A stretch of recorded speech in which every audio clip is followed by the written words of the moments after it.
Hello दोस्तों, आज हम कवर करने वाले हैं करंट अफेयर के कुछ इंपॉर्टेंट पॉइंट्स, जिसमें हम अभी लेंगे इंटरनेशनल समिट्स को और कुछ अदर करंट अफेयर्स जैसे कि मिलिट्री एक्सरसाइज और प्राइम मिनिस्टर को जो इंटरनेशनल अवार्ड्स मिले हैं उनको हम कवर करेंगे, भारत रत्न को हम कवर करेंगे। आप हमारे चैनल को सब्सक्राइब कर सकते हैं और ये सारे नोट्स आपको इस टेलीग्राम ग्रुप पर अवेलेबल हो जाएंगे। इंटरनेशनल समिट हम यहाँ पर पढ़ रहे हैं क्योंकि यहाँ से आपके कोई भी गवर्नमेंट एग्जाम में 2 से 3 क्वेश्चन जो अभी हम टॉपिक कवर करेंगे उससे आपको देखने को मिल जाएंगे। ये करंट अफेयर का पार्ट है। इंटरनेशनल समिट फॉर ईयर 2023 जो G20 समिट है वो न्यू दिल्ली में हुई थी 9 से 10 सितंबर 2023 को। इसका मेन फोकस था global economic stability, climate change and sustainable development. ये क्योंकि बहुत बड़ी समिट है इसलिए हमको इसके बारे में थोड़ा सा आगे तक का पढ़ना होगा और अगली स्लाइड में हम इसको और डिटेल में पढ़ने वाले हैं। COP28 समिट जो है वो दुबई यूएई में हुई थी। ये कार्बन इमिशन रिडक्शन से रिलेटेड समिट है। ब्रिक्स समिट जो है वो साउथ अफ्रीका में हुई थी। एशियान समिट यहाँ पे आपको देखने को मिलेगी जकार्ता इंडोनेशिया में। यूनाइटेड नेशन जनरल असेंबली की जो समिट है वो आपको न्यूयॉर्क यूएसए में देखने को मिलती है। नाटो की जो समिट है वो आपको लिथुआनिया में आपको देखने को मिलेगी। एपीईसी की summit, Asian Pacific economic corporation की समिट आपको सैन फ्रांसिस्को यूएसए में देखने को मिलती है। G7 की समिट आपको देखने को मिलेगी 2023 की हिरोशिमा जापान में। एससीओ की समिट जो है हमारे प्यारे भारत में हुई थी, वर्चुअली इसको होस्ट किया था इंडिया ने। तो इंडिया को यहाँ पर आपको देखने को मिलेगा G20 समिट और G20 समिट के अलावा एससीओ समिट यहाँ पर आपको इंडिया में देखने को मिलती है। ये दो तो बहुत ही ज्यादा इंपॉर्टेंट है। बेल्ट एंड रोड फोरम की यहाँ पे समिट जो है आपको चाइना में देखने को मिलेगी। आगे बढ़ते हैं, 2024 की हम समिट की बात करेंगे। इंटरनेशनल समिट की हम बात कर रहे थे, 2023 की हम कवर कर चुके हैं, अब हम 2024 की कवर करना है। 2024 में वर्ल्ड इकोनॉमिक फोरम की यहाँ पे समिट डेवोस स्विट्जरलैंड में आपको देखने को मिलेगी। यूरोपियन यूनियन और इंडिया की समिट आपको यहाँ पर ब्रुसेल्स बेल्जियम में देखने को मिलती है। अफ्रीकन यूनियन की समिट आपको अदिस अबाबा इथोपिया में देखने को मिलेगी। यूनाइटेड नेशन ओशियन कॉन्फ्रेंस आपको यहाँ पर देखने को मिलेगा पोर्चुगल में। आगे बढ़ेंगे तो यहाँ पर G20 समिट को हम थोड़ा सा डिटेल में लेंगे क्योंकि इसको इंडिया ने होस्ट किया था। इसका नाम है G20 समिट। अब इसमें जो है टोटल नंबर ऑफ जो कंट्री एज अ मेंबर हैं वो कितनी है, 19। और यूनियन की अगर हम बात करें तो यहाँ पर यूरोपियन यूनियन और यहाँ पर आपको अफ्रीकन यूनियन को जो समिट इंडिया में हुई उसमें जोड़ा गया।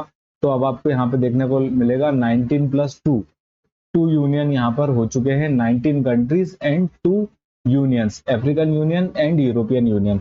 यहाँ पर आपको ये समिट देखने को मिलेगी 9 से 10 सितंबर को न्यू दिल्ली में और होस्ट कंट्री है इंडिया। यहाँ पर इसकी जो थीम है, one earth one family one future वासुदेव कुटुंबकम, जो कि मुंडका उपनिषद से लिया गया है। ये आपको यहाँ पर थीम देखने को मिलेगी।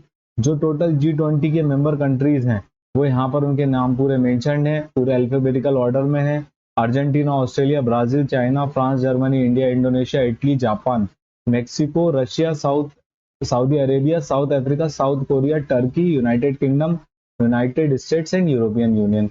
अब यहाँ पर एक और देश जुड़ चुका है, तो एक और यूनियन जुड़ चुका है जिसको हम बोलेंगे अफ्रीकन यूनियन। यहाँ पर मेन एजेंडा क्या था G20 समिट का इंडिया में? Economic stability, climate change, sustainable development and digital transformation. यहाँ पर आपको G20 का बढ़िया सा लोगो देखने को मिलेगा आपको भारत का। और यहाँ पर G20 नेशन में जो भी लोग पार्टिसिपेट मेंबर कंट्रीज हैं उनके यहाँ पर आपको प्रेसिडेंट और या प्राइम मिनिस्टर आपको देखने को मिलेंगे।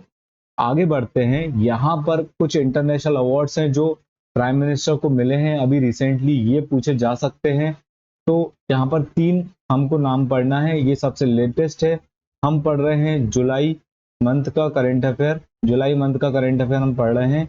और ये आपको देखने को मिलेगा companion of the order of Fiji. ये फीजी कंट्री द्वारा दिया गया for relation and cooperation between India and Fiji. Order of Druk Gyalpo, ये भूटान का हाईएस्ट सिविलियन अवार्ड है जो कि इंडिया भूटान रिलेशन को आगे बढ़ाने के लिए प्रधानमंत्री जी को दिया गया। ऑर्डर ऑफ नाइल अवार्ड ये इजिप्ट का है, ये इजिप्ट का हाईएस्ट स्टेट ऑफ ऑनर है, ये जो प्राइम मिनिस्टर को दिया गया। यहाँ पर जो हम अब आगे देखने वाले हैं वो कुछ मिलिट्री एक्सरसाइज को देखने वाले हैं। ये हमारे एग्जाम में कई बार आ जाती है वनडे एग्जाम में, तो यहाँ पर हमको पूरी रिसेंट की जो मिलिट्री एक्सरसाइज है उसको कवर करना है। तो पहली मिलिट्री एक्सरसाइज है हमारे पास युद्ध अभ्यास, जो कि इंडिया और यूएस के बीच में हुई थी। ये टेररिज्म से रिलेटेड है और ये इंडिया में हुई थी। मालाबार एक्सरसाइज यहाँ पे आपको देखने को मिलेगी इंडिया, यूएसए, जापान और ऑस्ट्रेलिया के बीच में मालाबार एक्सरसाइज होती है और ये एक नेवल एक्सरसाइज है जो कि पैसिफिक ओशन में हुई थी। इंदिरा जो है इंडिया और रशिया के बीच में होने वाली एक्सरसाइज है जो कि मिलिट्री एक्सरसाइज है, ये रशिया में हुई थी। सिट मैक्स यहाँ पर आपको देखने को मिलेगा इंडिया, सिंगापुर और थाईलैंड के बीच में, ये ट्राइलेटरल मिलिट्री एक्सरसाइज है जो कि इंडियन ओशियन में हुई थी। कोप इंडिया यहाँ पर इंडिया और यूएसए के बीच में हुई थी, ये एक एयर एक्सरसाइज है जो कि इंडिया में कंडक्ट हुई थी। वज्र प्रहार यहाँ पर इंडिया और यूएस की एक्सरसाइज है जो कि टेररिज्म को काउंटर करने के लिए हिमाचल प्रदेश में ये कंडक्ट हुई थी। समुद्र शक्ति यहाँ पर आपको देखने को मिलेगी इंडिया और इंडोनेशिया की, ये एक नेवल एक्सरसाइज है जो कि इंडियन ओशियन में कंडक्ट हुई। शक्ति जो एक्सरसाइज है वो आर्मी एक्सरसाइज है, इंडिया और फ्रांस के बीच में, फ्रांस में हुई थी। खान क्वेस्ट आपको देखने को मिलेगी इंडिया और मंगोलिया के बीच में, और यह एक पीस कीपिंग एक्सरसाइज है, ये मंगोलिया में कंडक्ट हुई। गरुड़ा शक्ति ये आपको देखने को मिलेगा इंडिया और इंडोनेशिया के बीच में, ये एक्सरसाइज कंडक्ट होती है, आर्मी एक्सरसाइज है और ये इंडोनेशिया में कंडक्ट हुई। सिलनेक्स एक्सरसाइज है इंडिया और श्रीलंका के बीच में हुई, ये नेवल एक्सरसाइज है जो कि श्रीलंका में कंडक्ट हुई थी। सूर्य किरण ये आप तो जानते ही होंगे इंडिया और नेपाल की एक्सरसाइज है, ये आर्मी एक्सरसाइज है जो कि नेपाल में कंडक्ट हुई है। अजय वॉरियर इंडिया और यूके के बीच में एक आर्मी एक्सरसाइज है जो कि यूके में कंडक्ट हुई। कोरपात ये एक्सरसाइज है इंडिया और थाईलैंड की, जो कि एक मैरीटाइम एक्सरसाइज है पेट्रोलिंग की, सिक्योरिटी के लिए, और ये अंडमान सी में हुई थी। सबसे ज्यादा इंपॉर्टेंट जो हमारी मिलिट्री एक्सरसाइज है वो हैंड इन हैंड है, ये इंडिया और चाइना के बीच में हुई थी। ताजुब की बात यह है कि ये एक एंटी टेररिज्म एक्सरसाइज है जो कि चाइना में कंडक्ट हुई। सबसे ज्यादा जो इंपॉर्टेंट एक्सरसाइज है वो मैं ये कहूंगा कि हैंड इन हैंड है, जो कि इंडिया और चाइना के बीच में होती है। आगे बढ़ेंगे, हमारा लास्ट टॉपिक है इस आज के करंट अफेयर का, भारत रत्न अवार्डी। असल में भारत रत्न जो है हाईएस्ट सिविलियन अवार्ड है, ये 1954 में चालू हुआ था। सबसे पहली बार जो है सी राजगोपालाचारी, सर्वपल्ली राधाकृष्णन और सीवी रमन जी को दिया गया। अभी तक टोटल 53 लोगों को भारत रत्न दिया जा चुका है। ये जो है मैक्सिमम 3 लोगों को एक साल में दिया जाना चाहिए, लेकिन एक्सेप्शन है 2024, इसमें 5 लोगों को ये दिया गया। सबसे जो कम उम्र के व्यक्ति हैं जिनको भारत रत्न मिला है वो सचिन तेंदुलकर हैं, और भारत के बाहर के 2 लोग हैं, खान अब्दुल गफ्फार खान और नेल्सन मंडेला, जिनको भारत रत्न दिया गया है। भारत रत्न ये इस तरीके का दिखता है आपको, और ये जो भारत रत्न है ये आपको देखने को मिलेगा देवनागरी स्क्रिप्ट में। ये सब वनडे एग्जाम में पूछा जा सकता है, इसलिए हमने यहाँ पर कवर किया। ये बहुत यूनिक बात है कि 5 लोगों को एक साथ भारत रत्न दिया गया है, इस वजह से यहाँ से क्वेश्चन आने की बहुत ज्यादा संभावना बनती है एग्जाम में। कोई भी एग्जाम हो, चाहे बैंक, रेलवे, एसएससी, कोई भी वनडे एग्जाम में ये करंट अफेयर आपको काम आएगा। आगे बढ़ते हैं, तो जो 5 लोग जिनको भारत रत्न दिए गए वो एक है कपूरी ठाकुर, जिनको पॉलिटिक्स एंड सोशल सर्विस में ये दिया गया।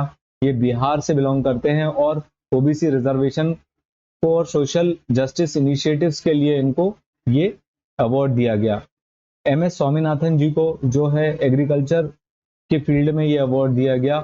ये father of green revolution in India बोलते हैं एमएस स्वामीनाथन को।